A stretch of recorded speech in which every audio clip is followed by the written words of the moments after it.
Our second speaker is Dr. Greg Hood, who is a senior research scientist for the Skagit River System Cooperative, a natural resources agency serving the Swinomish Indian tribal community and the Sauk Seattle Indian tribe. He's been working for more than 30 years in Pacific Northwest estuaries and tidal wetlands, from the Columbia River north to the Yukon, Kuskokwim Delta in Alaska, and he's also had the good fortune to dabble in tidal marshes in Chile and the Atlantic coast of France. His research focuses on the interaction between geomorphology and ecology in tidal wetlands, with application to habitat restoration and recovery of threatened Chinook salmon. He's currently engaged in research on developing predictive models for vegetation and tidal channel geometry for use in planning and designing restoration projects and anticipating future sea level rise impacts to tidal marshes. Greg, it's a great pleasure to have you join us for our workshop today, and I pass the floor to you. Thank you. It's great to be here, and I appreciate the invitation to talk. And I have to admit, I'm a little intimidated by the fact we're going to have 1,000 people listening to this. I'm going to talk today about habitat restoration of tidal marshes, with a particular focus on tidal marshes of the Pacific Northwest, that is Oregon, Washington, and British Columbia, and with a particular focus on tidal channels, which are at the heart of the ecology and geomorphology of tidal marshes. Start by talking about some old historical restoration projects, some of the first ones that happened in the Pacific Northwest, and then later show how we've learned and developed new information about habitat restoration. So the first site I want to talk about is the Gogley-Haiti restoration site, which occurred in 1985, and this was a site worked on by Cy Simon Standard and Ron Thom. And I joined them in 1990 doing habitat monitoring, restoration monitoring of this site. And you can see here on the far right here in the cartoon, this is a kind of a description of how the site looked originally, or how they conceived of the site restoration originally. And then in these various photos, you can see how the site has changed over time. So 1990, when I joined, there was mostly some tidal sedge, Carex lingbii, and a little bit of invasion of cattail along the margins. And then the channels were starting to fill in a little bit. It was kind of a bay with some extensions of tidal channels. And then by 2002, you can see the channels have mostly disappeared, and we have just a few very shallow channels, and we have a large extent of mudflat, with some cattail encroaching here on the margins. And then by 2013, we have some cattail, but we also now have a little bit more Carex lingbii showing, and the channels are starting to become a little defined, although they're fewer and smaller than they were originally. And then by 2024, we have a large extent of this dark area, which is cattail, and then we have the intertidal sedges here in the middle, and we have now a very well-defined and pretty decent-looking tidal channel network. So it's taken some time for this site to mature. As you can see, it's taken over 30 years, maybe almost 40 years, for the site to reach a kind of mature equilibrium or dynamic equilibrium. So one of the things we've learned here is that it can take a long time for marsh restoration to actually occur. And the other thing we've learned here is that, the design here was, compared to how we design tidal channels today, relatively crude. And we've made some progress now on the way in which we think about channels, and I'll talk about some of that later on in this presentation. Restoration project I want to talk about is also a relatively old one, 1990. It's actually a mitigation site. So it was mitigation for impacts to subtidal habitat and a turning basin for shipping. And so they were required to excavate a tidal channel to mitigate for the impacts, and they were supposed to have subtidal habitat. But you can see the restoration or the mitigation site, this area right here where my cursor is going, that is the channel they excavated. It doesn't look like a natural channel which is next to it. Which is a comparison channel, a reference channel that was used to compare fish use between the two channels. You can see the channel has filled in with a lot of sediment since 1990. This is low tide. You can see the exposed sediments. Here's 2011. It was already filling in quite a lot. In 2021, it's now very full of mud. And it looks kind of like a residential neighborhood cul-de-sac, with a little turnaround here for fire engines and so forth. So it's not a very natural shape, and it kind of behaves strangely too. organic material doesn't like to flow out on the ebb tide, it actually flows in. I put marshmallows in the channel years and years ago in the 1990s to see how things would move in and out of the channel, and even on the ebb tide, the marshmallows, instead of going out into the river as you might expect, they just stayed right in the channel, and eventually they even moved inland. They moved up against the current, strangely. So it's behaving in a very weird fashion because of its strange shape. So that, amongst other reasons, led me to think about tidal channel shape. What does it mean geomorphologically and ecologically? And we're going to talk about that later on. One of the things we've learned since the 1990s, at least here regionally in the Northwest, is that we need to think of habitat restoration from kind of a three-way perspective. That is, we need to think about landforms, we need to think about physical processes, and the biota. So all of these interact. Physical processes sculpt landforms, so tides, waves, floods, shear stresses, sediments transport, all these things affect the shape of landforms, especially in river deltas and river distributaries and tidal channels.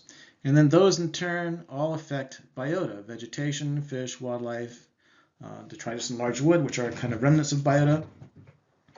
And in the course of doing all this, one of the things that's changed also is that we've developed more quantitative predictive models. In the past, we had relatively qualitative models, and we said, well, if we do this restoration, it's going to look like this reference site over here, and it'll have roughly the same number of species and the same kinds of species, but we didn't really think more quantitatively than that. And now we're trying to make actual predictions about what kind of vegetation, where it will be located, and the abundance and so forth. And we have very sophisticated numerical models of hydrodynamics, and we're developing some channel geometry models, which I'm going to talk about in the next few slides. That's going to be the focus of this talk. And of course, there's been big changes since the 1990s. We have vastly improved technology, supercomputers that make these three-dimensional hydrodynamic models, numerical models, very accessible. GIS and aerial photography, which is now super accessible. LiDAR, similarly accessible. RTK, GPS, drones, and so forth and so on. So all these things have really changed the way we even think about the landscape and what's going on in the landscape, and it changes the way we even plan to do field work on the landscape. Introduction to how we think about forms, because we're going to be talking about landforms. So how do we think about the geometry of form? And this can apply to body forms and animals as well as to landforms. And we'll start here with a very simple example, cubes and spheres. So we know how to calculate the volume and the area, surface area of a sphere or of a cube. We have well-known equations for this, and so we can make those calculations, and we can plot volume against surface area.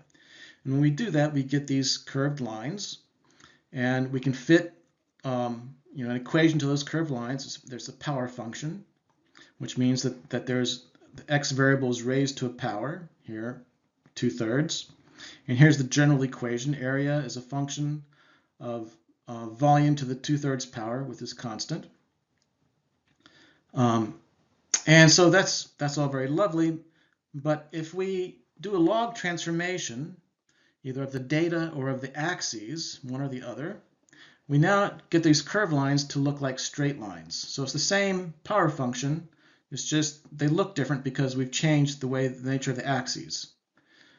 And so this is very nice, and basically we can do this mathematically here. We can take the logarithm of both sides of this equation, and this is from Algebra 2. We get basically the equation of a straight line with logarithmically transformed data.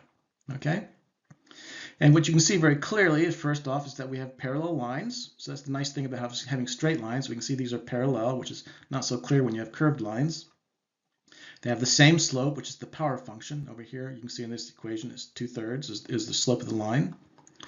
And what's different between the two lines, what makes cubes and spheres different, is the y-intercept. So you can see cubes have a higher y-intercept than spheres. And so y-intercepts are going to be very important when we talk about landforms and making comparisons of different types of landforms. So here's an example of volume to surface area scaling. That is, body mass here in animals is roughly equivalent to volume, and surface area on the y-axis. And you can see that from mice to whales, we have a variety of animals who fit on this regression line whose slope is 2/3 or nearly 2/3. So very similar to a sphere or a cube. Okay, bodies of animals are basically Euclidean objects in essence. Now we can also extrapolate this, move on to things like metabolic rate relative to body mass. So people have done that kind of work in animals. And then from that you can go on to other kinds of things like ecophysiology and ecology of animals and how that all varies with body size. And there's a huge literature on body size and how that affects ecology and physiology of animals. And it's quite fascinating. It's been a literature for over 100 years, so people have been working on this for a long time. And we can also apply the same way of thinking to landforms. And here, this is an image of the South Fork Skagit Delta. And here, where we're using, instead of body mass of animals, we're using the area of a marsh island. So all these are areas of marsh that are surrounded by water, either river distributaries that cut through and around these islands, or of course Skagit Bay itself. Okay, so we have all these marsh islands, and that's going to be our unit of study here is a marsh island. And we can then relate to the marsh island, over here in the x-axis island area, we can relate different kinds of channel metrics, channel network metrics. So of all the channels that are draining a marsh island, we can count up the total length of all those channels. We can sum the total surface area of all those channels. We can count the number of channels that are draining these marsh islands. And it turns out that these metrics have a power function relationship. They scale with island area just the same way that anatomy and physiology and ecophysiology scales with body size in animals. Okay, and one of the interesting things that we learned from doing this is that there's a non-linear relationship. That is, the slope is greater than 1. That means that total channel length and total channel area increases faster than does island area. So the bigger the area that you restore, disproportionately greater amounts of tidal channel area and length are the result. And so that means that try to maximize the area that you're restoring, because you'll get bigger bang for your buck. You'll get disproportionately more channel habitat for fish or other organisms that live in tidal channels. Take the same approach and compare different parts of our geography and see if these relationships are similar to different areas in the region. And so in Puget Sound, I did this with a variety of river deltas and coastal marshes. And what you can see is that we have basically parallel lines for these various metrics relative to marsh area for channel count, tidal channel, total channel length, total channel surface area, total channel magnitude, which is a count of the first order channels in a network. The number of tributaries to the largest channel draining an island, so all kinds of strange things like that you can look at. Length of the largest channel draining a marsh island, the area of the largest channel, and the magnitude as the number of first order channels in the largest channel draining a marsh island. And so we have parallel slopes here, but we have different y-intercepts. That's really important. And why do we have different y-intercepts? Well, it's because tidal range varies from the north to the south. We have tidal ranges, average tidal ranges of about 2.5 meters in the very north, and in the very south we have average tidal ranges of about 4.5 meters. And in between we have generally around 3.5 more or less tidal ranges in these middle areas. But we also have differences in fetch. So we have high fetch up here in the north, from the south, the southerly storm fetch, and relatively low fetch in the south. And there's also variation in sediment supply. And these effects all affect the y-intercept of these relationships. And that's detailed in more detail here in this publication that came out in 2015. So if you're interested, you can follow up by looking at that publication and finding out more details about that. All right, so how do we take this interesting information and use it in habitat restoration and use it in designing tidal channels for our restoration site? I have a spreadsheet which can be accessed via this web link down here at the bottom of the slide. And basically, in the spreadsheet, for a variety of systems in Puget Sound, you can plug in this red box here the area that's going to be restored. So this is in hectares because I'm a scientist and we think metrically.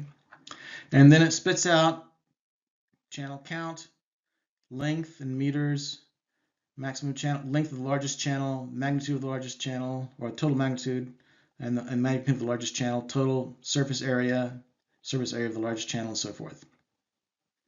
And in addition, we also have confidence limits of the prediction that are generated. And I would encourage you to use the 80% confidence limit. And the reason for that is that it's narrower than the 95% confidence limit, for example. And the reason we want to use the narrower limit is because we want to raise the bar basically for the lower confidence limit. That is, there's always complications in a restoration project. There's pressures to avoid certain things, for example, buried pipelines, natural gas pipelines or water pipelines, or other kinds of infrastructure that you have to kind of avoid or take an account for. Or there's other stakeholders who have a request to avoid certain areas being restored, or reducing the scope of certain restoration actions. And so this 80% confidence limit raises the bar so that you are pushed to do more than, or not to compromise too much, right?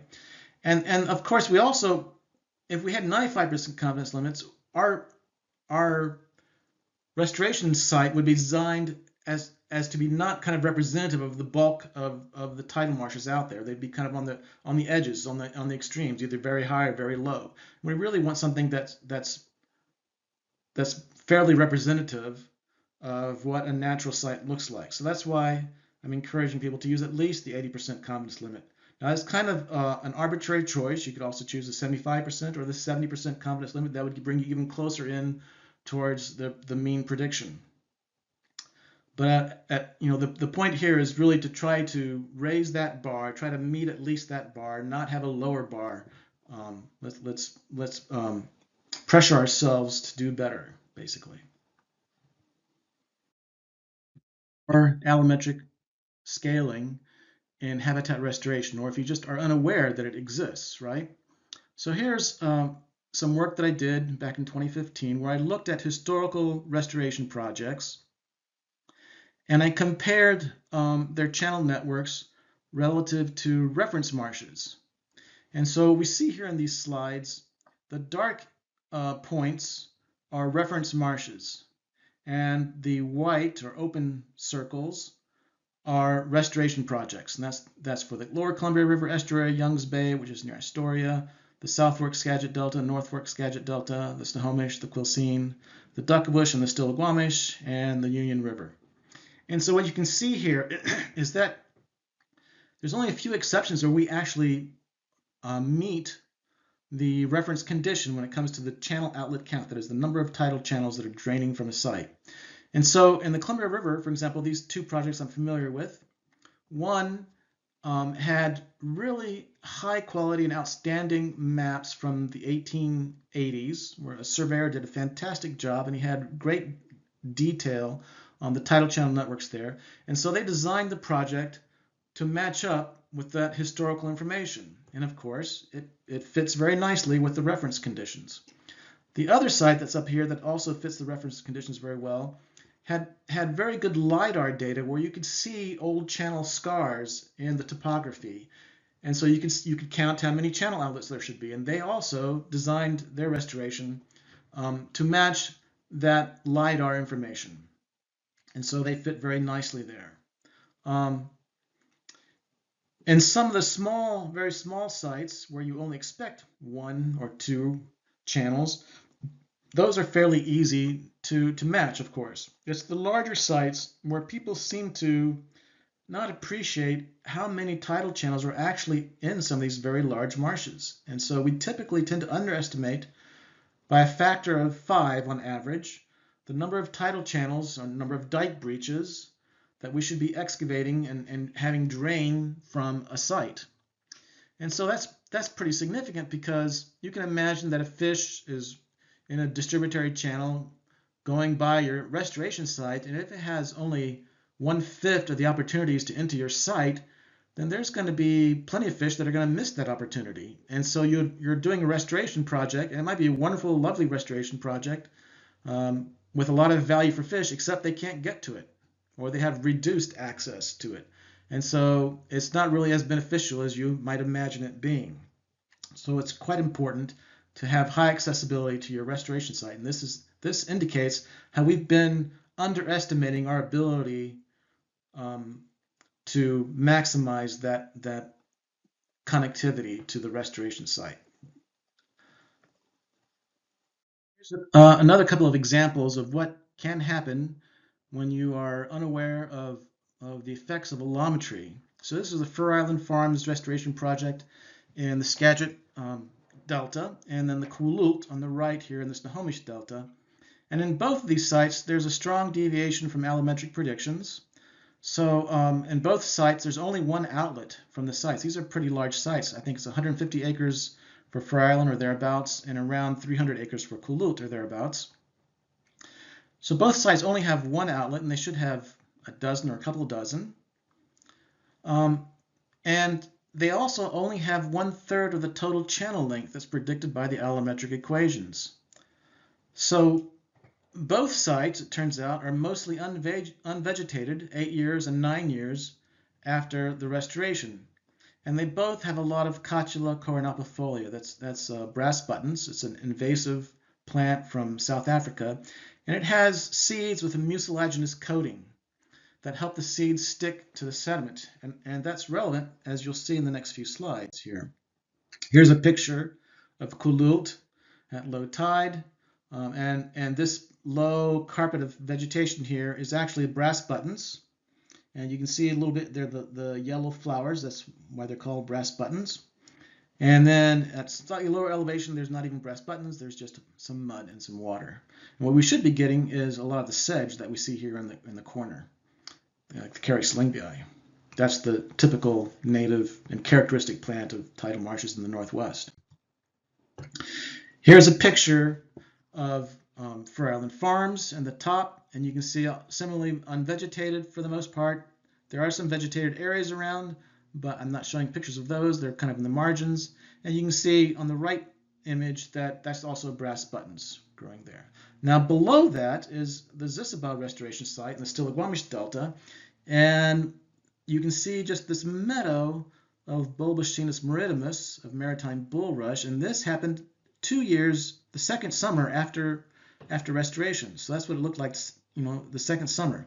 And the difference between Zisaba and Fur Island Farms and Cooperative is that Zisaba was designed to the allometric predictions. In fact, it was slightly over-designed. It exceeded some of the allometric predictions. We kind of over-excavated there to be on the safe side. And so what do I think is going on? Why the differences? And what's the significance of sticky seeds? Well, what I think is happening is that when we have too few tidal channels on a site, the energy of tidal exchange has no escape into tidal channels. It can't go into a tidal channel because there's too few tidal channels. And so that energy is expressed on the marsh surface, and it scours away the seeds. Okay? So to test that hypothesis, I set out little seed plots that you see here with these wire flags, one at each corner of my square plot. And I put out 100 Bulbochinus seeds at each plot. And I did this in bare areas that weren't being vegetated, and I did it in front of areas that were getting vegetated. And I did this in the wintertime, so the vegetation was low and not interfering with hydrodynamics. Vegetation was a few millimeters, or not millimeters, a few centimeters high, 2 or 3 or 4 centimeters high, but otherwise, and sparse, otherwise not having much of an effect. And again, the seed plots were in front of the vegetation. And what happened, of course, is that in the bare areas, the seeds got just blasted away, 0 seeds present, essentially. And near the vegetation, we had variable retention of seeds, but we had, seeds being retained anywhere from 1 to 40 seeds out of 100 were being retained in those seed plots. And the proportion of retention was about anywhere from 25 to 75% of the plots were being retained, depending on the location of the site, whether it was Cooperative or Fur Island Farms. and where on the site. This was repeated several times. And I also measured current velocities in these same places. So on the flood tide, I was out there with a current velocity meter. And again, the velocities were 2 to 3 times higher, or even more in some cases, than on the mudflats than in the vegetated areas. Vegetated areas sometimes had velocities that were even undetectable.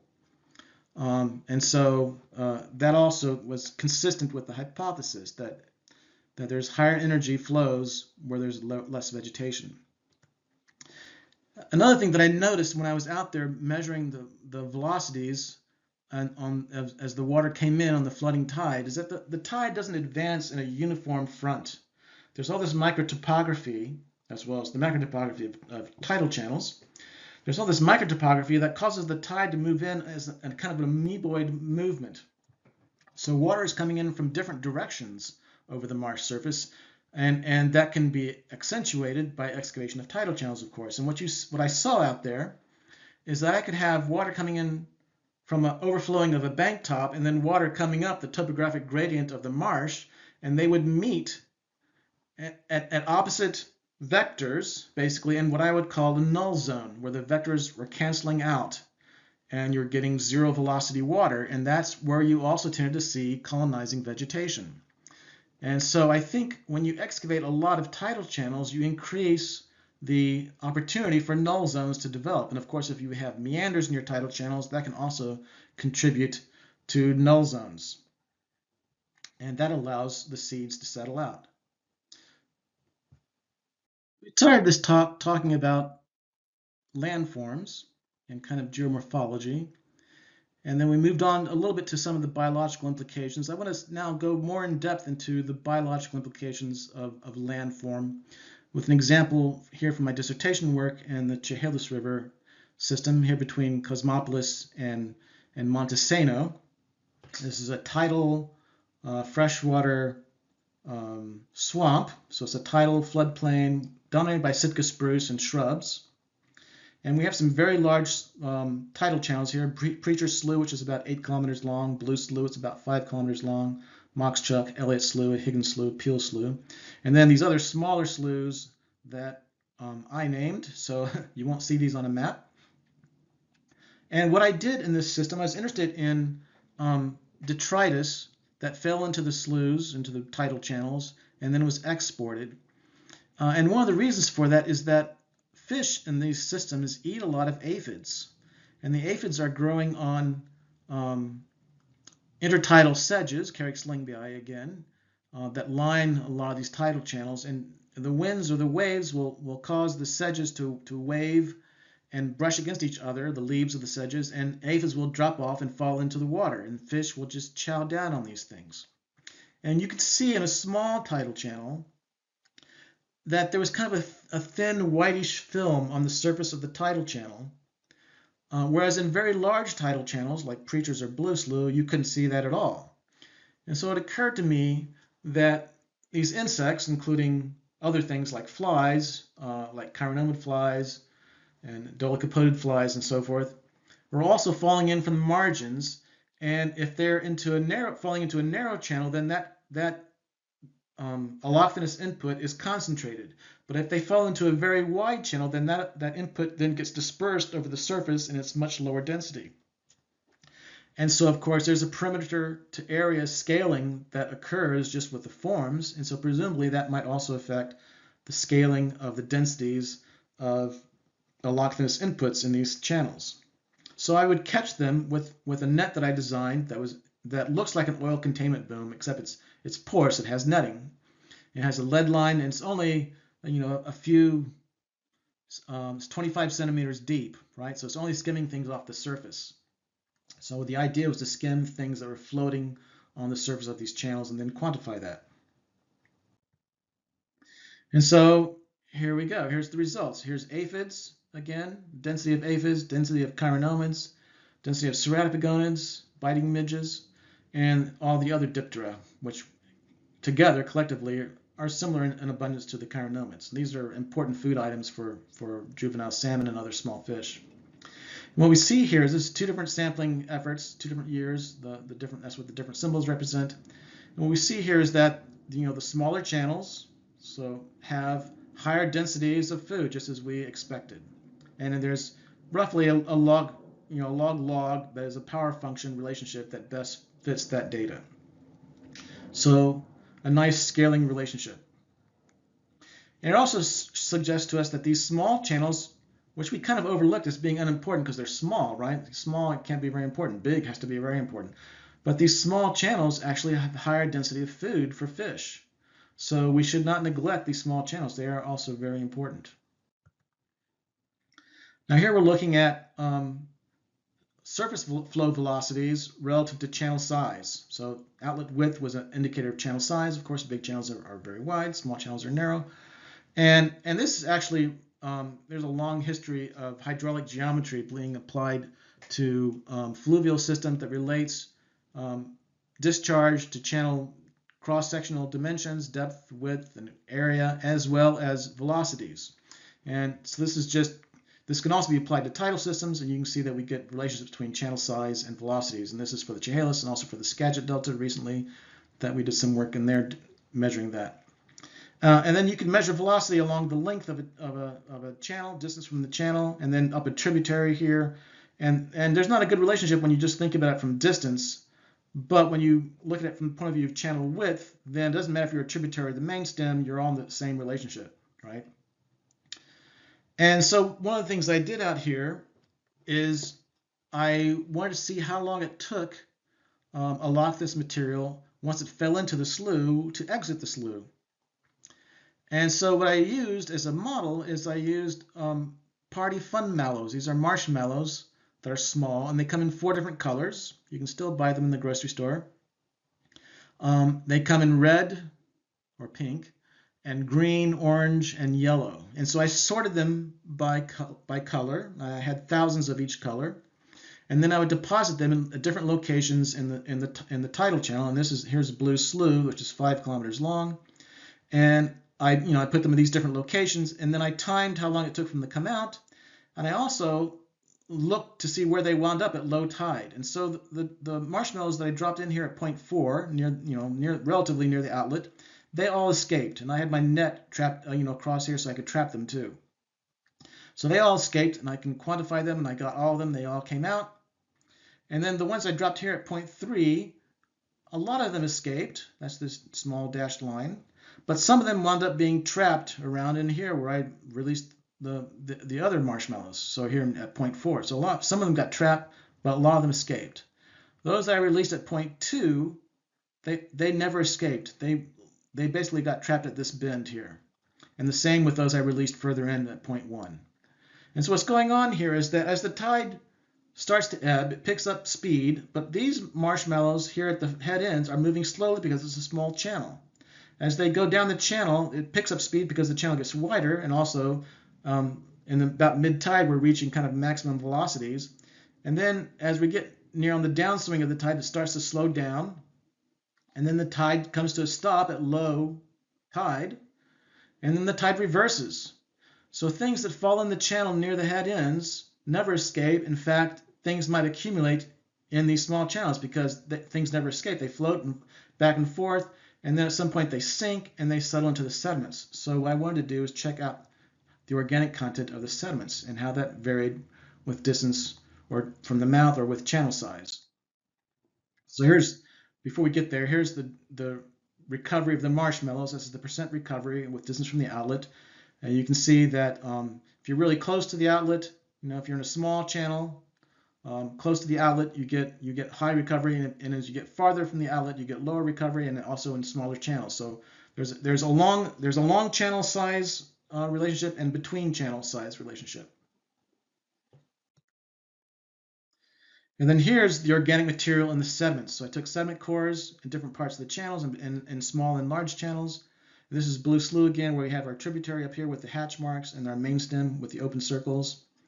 And you can see in the smaller portions, the headward ends of channels, in the small tributaries or in the small channels themselves, you have high organic content or high carbon content. And then in the larger areas you have lower content. And then I was also in my cores, I was getting a lot of spruce needles, so I figured, well, let's just count spruce needles, a specific type of allochthonous material, and there's the same relationship with spruce needles, along and between channels of different sizes. And then surface deposit feeders. These are invertebrates like polychaete worms that are feeding on that allochthonous material, and so they show also a similar kind of relationship because they're dependent on that organic material being accumulated. So here's an example of how channel geometry, channel form, landforms are affecting the biology that's occurring within those landscapes. So there's some current and future challenges that we are facing as restorationists, and it's just as scientists generally. One is sea level rise and warming in our tidal systems, and flood hydrograph changes as we get more rain in the wintertime and less snow. And there's some research interests that I think are interesting challenges for us. Of course, different scientists will have different ideas. These are some things I think are interesting, and that's linkage of fish to channel geometry for better design. So I focused here in my last example on invertebrates and kind of organic material. It'd be nice to link fish to that. I've been doing some work on tidal beaver natural history, which people are relatively unaware of. A lot of estuarine ecologists are relatively unaware that tidal beaver are a thing. We also have been installing a lot of large wood in tidal marsh restoration projects. You can see that in this photo here. This is an example of what I think is very weird and unnatural looking wood accumulations. They kind of chained all these pieces of wood together in these triangular forms. You don't really see that. And the impetus for that has been that people are applying a fluvial paradigm, that is wood in fluvial systems and stream systems. And there's a huge literature on the importance of wood in those kinds of systems, both geomorphically and ecologically. But they're applying that to estuarine systems, which are not the same. We have bidirectional flow in estuaries, we have flood and ebb tides, and we have much lower gradients in tidal systems. They're almost flat, right? And so wood probably functions very differently, and we don't really know what that function is, and we don't really know where we should be putting wood. So people have kind of gotten ahead of the science when it comes to wood, and are maybe not thinking very clearly about why they're putting it in there and what its role and function is actually going to be. And so you see some very strange installations sometimes. I think that's a problem. And I think there's importance to have more predictive models like the channel model that I have, the allometric model that I have, but also for vegetation and fish accessibility and things like that. We also need to do, well, there are some monitoring challenges, and one important kind of work that we should be doing in the future is better quantifying restoration trajectories. So at the very beginning, we saw that trajectory with the work that Cy Simonstad and Ron Thom did on Gogley High Tie, and you can see that it could take 30 or more years for restoration to mature. What can we do to accelerate that trajectory? One is that we could potentially excavate channels better, and then hopefully get faster colonization by vegetation, as we saw with Zisaba. Are there other ways in which we can accelerate that recovery trajectory? And those recovery trajectories are important because we're doing a lot of habitat restoration to recover threatened species of salmon. And there can be time lags from restoration to a salmon response because the ecology of the restoration site itself is taking some time to develop. There's that trajectory that can affect the way in which salmon respond. And that's important from a social and political perspective because people are wondering, well, how much money do we need to spend doing restoration? When are the salmon going to finally start showing a response? When are they going to stop being listed? And so there's a lot of pressure to show results, and we need to understand and provide a good explanation to the public why we have to be patient. We have to do the work, but we also have to have reasonable expectations for how fish are going to respond. I think another thing to do in monitoring is just not to just watch the grass grow, right? That's kind of boring. We need to also be testing hypotheses as we're doing monitoring, and that way we can learn faster, and our monitoring can be little more efficient in terms of lessons learned. There are some engineering innovations that I think we should take some caution on, because again, people are being very creative and imaginative, but sometimes getting ahead of the science.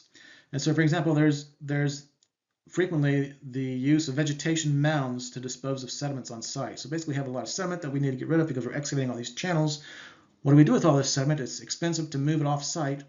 And so people sometimes try to dispose it on site by creating vegetation mounds to elevate the site, to allow shrubs, for example, or trees to be growing on the site. Is that really appropriate? It depends on the context of the site, depends on circumstances. And there's the devil's in the details about how we spread that sediment around. Do we have these huge unnatural looking mounds, or do we have kind of thin layer application of sediment to raise the marsh, which may be subsided? There is a restoration site which may be subsided and raise it up to a higher elevation. That might be a very appropriate use of some of that sediment. As I mentioned, large wood engineering without understanding its role, that's a problem. And then beaver dam analogs to engineer tidal water depths without actually understanding what beaver dams actually, how they actually behave in tidal systems. You know, that there's very little research on that, and the beaver dam analogs are not actually necessarily replacing the function of beaver. They're often there just because engineers want to control water levels for some other reason. Last, I want to talk about some work that I'm currently engaged in, and that's applying landscape allometry to the third dimension. I've been talking about the geometry of planform tidal channels, but what about cross sections of tidal channels? And so here's some early work that I've been doing on this in the South Fork, the North Fork, and the Bay Fringe of the Skagit Delta. And for planform geometry, we see differences between these three areas in the Skagit. And you can see that here on the top graph with marsh island area against channel surface area. And so there, you can see these three different areas. And so I kind of wondered if there would be differences in the cross-sectional geometry of these three areas also. And there is. There's a pretty nice difference between the three of them. So that's quite interesting. But then I added some data from the Stillaguamish Delta, and things got a little more complicated. I have two areas in the Stillaguamish Delta. One that's near the active delta, near the mouth of Hat Slough, that's relatively high elevation. And then one that's relatively low elevation, kind of like the Bay Fringe and the Skagit, that's kind of sediment starved. Both of those areas are sediment starved. So you can see that there's some parallels between the two of them, but then that led me to think about elevation itself, the elevation of the marsh platform. Does that have a role? And so I divided my data up, rather than by geographic area, by marsh platform elevation. And so what's really interesting is that low areas are distinct from kind of middle elevation areas and from high elevation areas.